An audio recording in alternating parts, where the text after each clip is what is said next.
So hello again everybody. Thanks for coming back for all my returning subscribers. Today we're going to take a look at this 148 scale Brewster Buffalo. This is export. This is supposed to be an export version, the B339, and it's from Tamiya. I'm not sure if it's exactly correct. There seems to be one problem. I've been looking for 2 days trying to figure it out. We're going to take a look at this today. But before we start, please like and subscribe. So here's our instruction sheet, and here we have some information on it in different languages. You can see here it's showing our 4 different versions, and there's different instructions for the different versions. First we're working on the pilot seat and the instrument panel. You see there's different pilot seats here for different versions.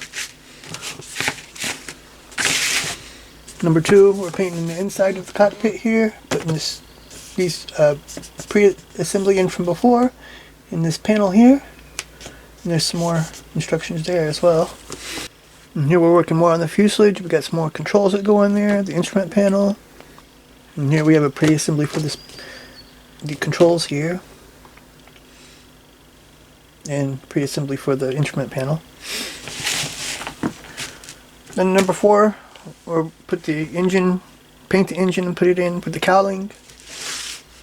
Number 5, we have our wings. It's 3-part wings, one whole bottom piece, and then the 2 top parts, and there's the bottom part that goes there too. Number 6, we got our main landing gear, putting that together. Number 7, we put the landing gear on. Also put the bombs on, if we're going to be building putting bombs on it.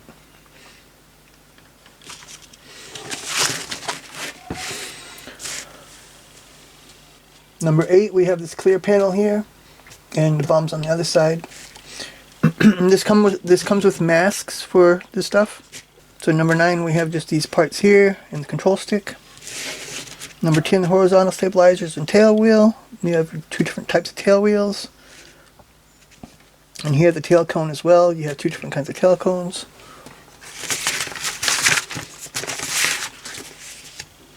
Number 11, we put the wings on, put the antenna on. Number 12, we have the cockpit. Cockpit canopy. And here we got the pilot and stuff here.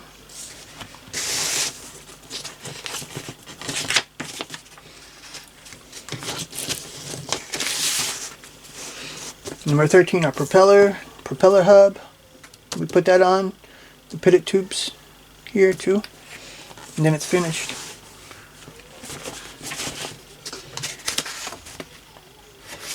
So here's our, well, this is number A.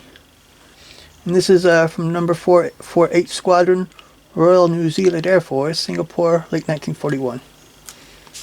Version A. Version B we have from number 67 Squadron, Royal Air Force, Burma, late 1941. Number C is from the Netherlands East Indies Army Air Corps, Batavia, Java Island, February 1942. And the last version is a U.S. version aboard USS Long Island, AVG-1 in 1941. And this is the one that I think might have a problem, because I don't see a tail hook for this. But I was looking on the internet too, and I couldn't find any Navy version where the tail hook was visible. So maybe it's something I don't know about the aircraft. Maybe it's like some of them were kind of stuck up in there where you couldn't really see them. But I didn't see a tail hook for this, and it has to have a tail hook to be a Navy version on an aircraft carrier. So I'm not really sure about that. The other 3 look fine, but I don't know about this one. I wouldn't build the US version anyways. I'm more interested in the foreign versions because they were used more in battle, in combat. So here are our decal sheets. You can see the different roundels for the different countries.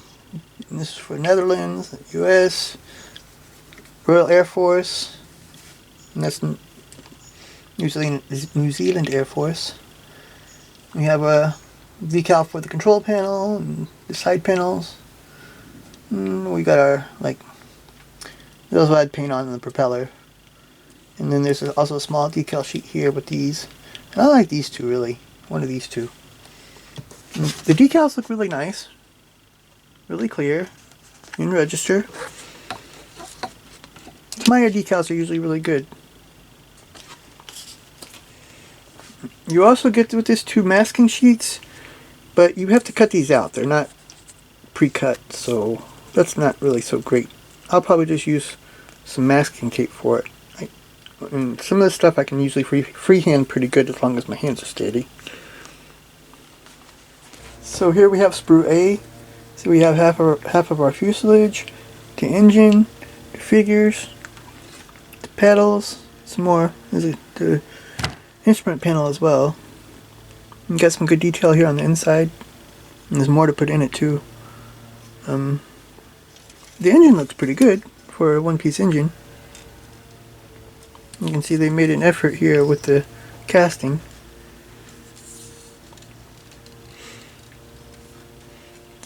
It's a small one though. The Avenger is like twice as long as that.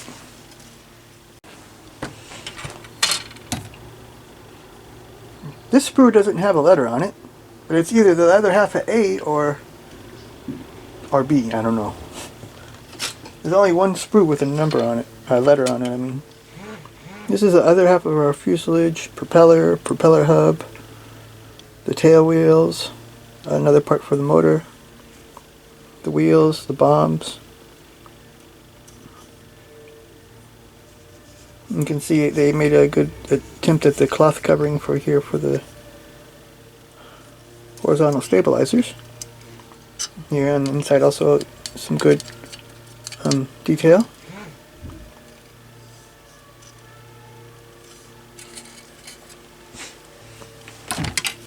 This is the other sprues. Also no number on letter on it. You can see there's some nice engraved panel lines there. Same on this one. And we have some good detail for the walls here, I think, too.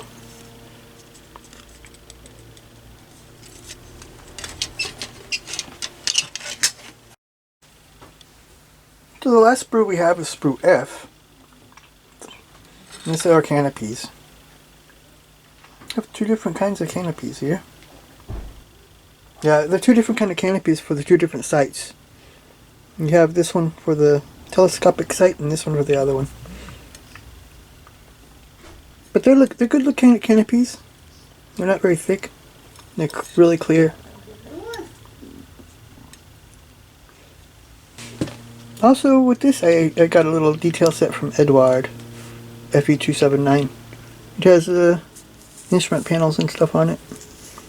And a little bit of other detail too. Should add a nice bit of detail to it, even though it looks pretty good already. So that's the kit. It doesn't have a lot of parts. It looks really simple. But that's why I like Tamiya, because they're simple kits. They're not really complicated to build and they don't take a lot of time. Some of the other ones have, I mean, they have the same amount of detail really, or maybe a little bit more. But sometimes they're so too complicated really. And not a lot of time to build stuff really. So thanks for watching. Please like and subscribe, and join me next time. We're going to take a look at this BM-8-24 from Aeroplast on 135 scale. Now, I don't know much about Aeroplast, but it's the same. I had this kit. It was a different brand, but it was the same kit. A bunch of those companies did the same kits over and over again. We're going to take a look at this next time. Until then, bye.